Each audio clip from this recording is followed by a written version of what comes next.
if you run a survey across businesses, you'll probably get back around 40 different types of time management problems. In essence, they come back to two essential human conditions, which really we can do very little about.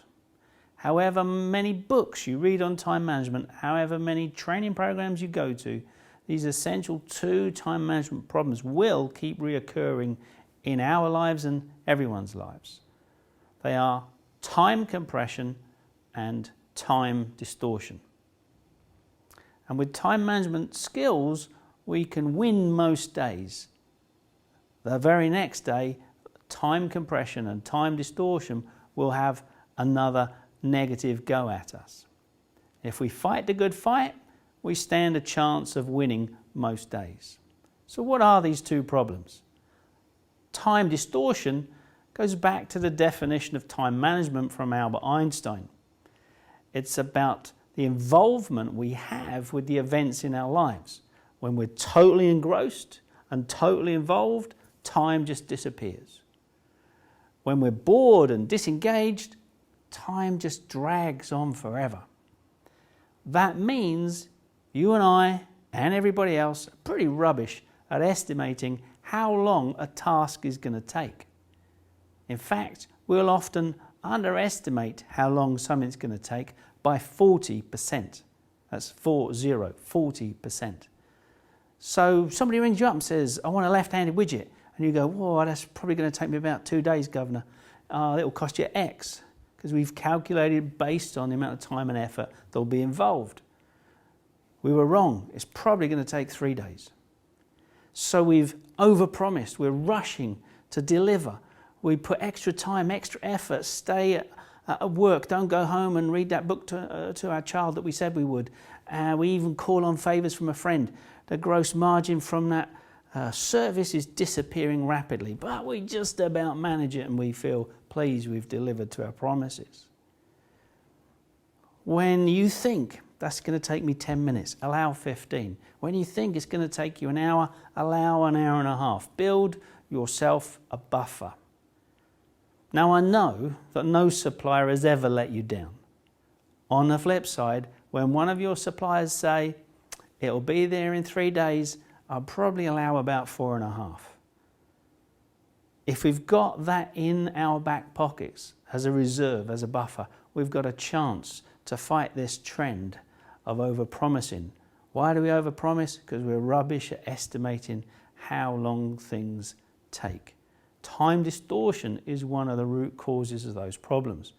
And in our surveys of the worst time management problems in the world, number one for year after year after year is attempting to do too much and setting unrealistic deadlines. So that's time distortion. What's time compression? Time compression is this kind of mindset which I think we get because we stand on the shoulders of generations that have come before, where we believe there is a need and a requirement that we have to do things faster than we've ever done before. We've got to do more and more with less and less. These pressures are put upon us, and we sometimes have access to that because of the advances in technology that other people came up with a generation ago. You know, if you wind the clock back far enough, it would have taken weeks to get to Australia. You'd have had to get on a boat.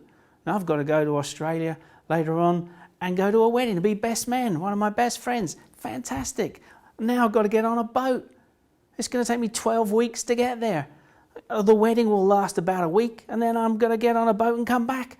That's like half a year just to go to a wedding. You've got to be crazy. These days you can jump on a plane, you're there in 24 hours. Tired slightly, admittedly, you're still there. You can get to and from Australia in days. I could send an email and have an answer back in about 7 seconds. So this technology, this advantage gives us this concept that we don't have to wait anymore. You go to a bank and you say, I'd like a mortgage, and they say, whoa, it'll take about 6 weeks. 6 weeks? I can go in and Mr. Toyota and buy a car and he'll build the thing in 7 weeks and deliver it to my house. I just want to fill in a form and get a mortgage. What's the problem? You're standing in the post office queue, all you want is a stamp. but you've got 3 people in front of you and it's just going to take forever and the foot starts tapping. We just can't be prepared to wait any longer. And one of my favourite foods is a jacket potato. And it used to take ages to cook a jacket potato. Now I can stick it in the microwave, hit the button, turn my back, ping, and it's done. Now I exaggerate slightly. The point is that when somebody rings you up, they're likely to say, I need this yesterday. I need this in a rush.